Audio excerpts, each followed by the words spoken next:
There was like I was just on the cover of some big, like I think it's the biggest magazine in Germany called Der Spiegel, which is like their Time magazine or something, saying that I'm enemy number two. You know, yeah. And I'm like, enemy number two of what? Democracy? I mean, I'm pro-democracy. All I'm literally trying to do is uphold the Constitution and ensure we have a free and fair election. Yeah, so. Yeah, I know.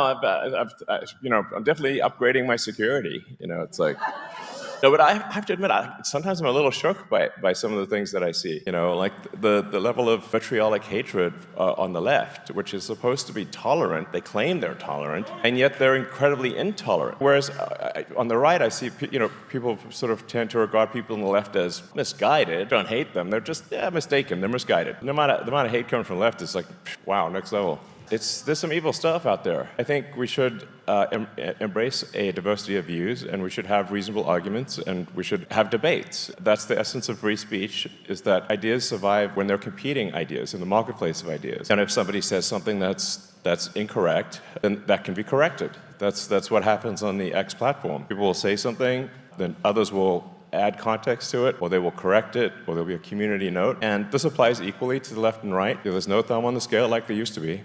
And there's no voice on the left that's been silenced, unlike in the past where many voices on the right were silenced. But they just don't seem to like the idea that people on the right can say what they want to say within the bounds of the law, which is startling. I mean, the reason for this petition in support of the Constitution is because the Constitution really is under attack. One prominent Democrat after another has been saying that freedom of speech, the First Amendment, is a bad thing. Yeah, John Kerry literally said that.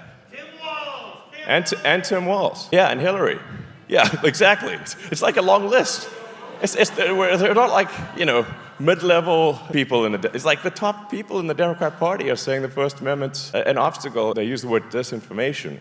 Like, it's a pretty good indication that if someone's using the word disinformation a lot, they are the ones creating the disinformation. And if you're trying to figure out, well, like, who are the good guys, who are the bad guys, the people who are trying to suppress freedom of speech, they are the bad guys. It's actually astonishing that we're even in this position in 2024 in America. It's hard to even believe that this is real. And some of the crazy stuff that I see happening, like California passing a law making it illegal to require voter ID in any election in the state. Not even from a city council. And a friend of mine went to vote in Palo Alto in California because he was like, is this real or not? And he like tried to show his ID, and it was like presenting a cross to a vampire. Like, they're like, no, put the ID away. Like they literally they weren't allowed to look at his ID even if he wanted to show it to them. That is the extent of the madness. This is a real thing in California right now. And if the Dems win nationally, they'll do it nationwide. Obviously, that's what's going to happen. And there will be no democracy. That's why I think this is the most important election of our lifetime. President Trump is the only one who can save democracy. I'm still blown away that a bunch of this stuff is even real. And every week that goes by, something crazier happens. Yeah, exactly. They have ruined San Francisco.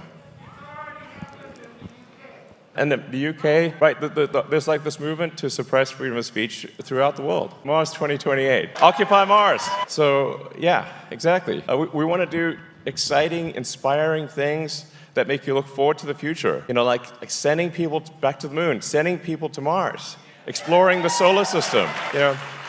If you ask probably anyone in the world, what was the most inspiring thing that humanity's ever done? I bet a lot of people would say we went to the moon. The fact that with all our issues and challenges, we're able to go to the moon, and even though it was only a handful of people that went to the moon, in a sense, we all went there. We had that experience. I was admittedly 1 year old, but I saw the videos. And it was incredibly inspiring that is something that humans could do. But we want to do more than that in the future. We don't want that to be the best we ever did. We don't want that to be our high watermark. We want to go beyond. We want to have, like I said, a permanent moon-based alpha and a city on Mars. And basically the entire solar system would be sick.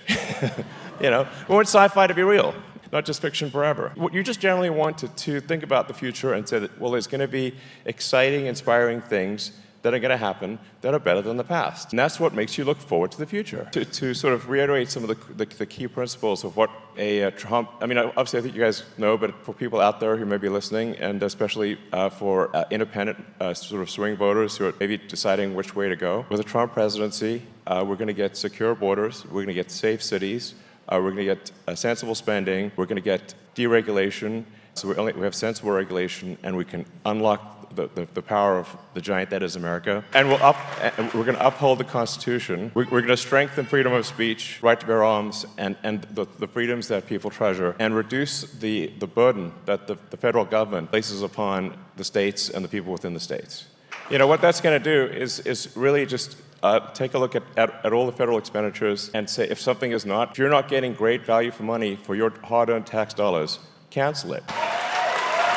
Yeah. I would regard this as, I would like to say it's a hard job, but actually it's not because there's so much waste. So this is a fairly easy job. Although we'll get a lot of opposition, naturally, from the entrenched interests that get the money and do nothing, nothing good with it. They'll be grumpy about it. But the American people will be very happy that their tax dollars are being spent in a much more sensible way. And I think we also want to have extreme transparency. So like no shady backroom deals or whatever, everything done in open, total exposure, like you can see the mistakes that are made, the good things that are done, you can comment on it, you can raise concerns. We want a transparent, open government, because there will be mistakes that are made, but with transparency comes trust, and then you can see, oh, okay, we made a mistake, we'll fix that, and that's the best way to restore trust in government. Not that you should trust government, you shouldn't trust government, but you can trust it slightly more.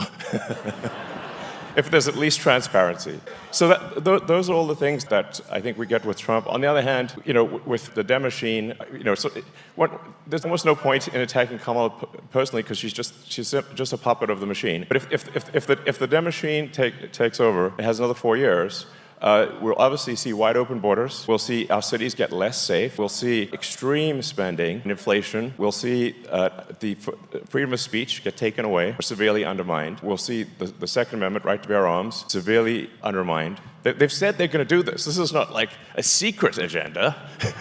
This is what they say in public. Just believe them when they say it. And I think there's another significant danger which you consider is that the massive increase in the number of illegals that are being put in swing states. If you look at the actual numbers, look at the government data, so this is government data reported from a Democratic administration, and you see triple-digit increases over the past 3 years in the number of illegals in swing states. Now the goal will then be to, over the next 4 years, to legalize all of those illegals. And when you have elections that are sometimes decided by 10 or 20,000 votes, and then you put 200,000 illegals and legalize them in that same swing state, now you've got a 200,000 vote advantage. And every swing state will be blue, and America will be a one-party state forever, just like California. And that would be a nightmare.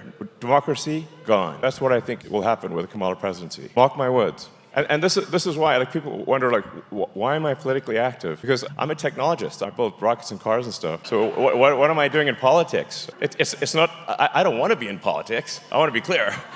That is not my preference. I just like building stuff. I like building products that people love, derive joy from seeing people enjoy the products that my companies make. I like making products people love. And that's what I normally like doing.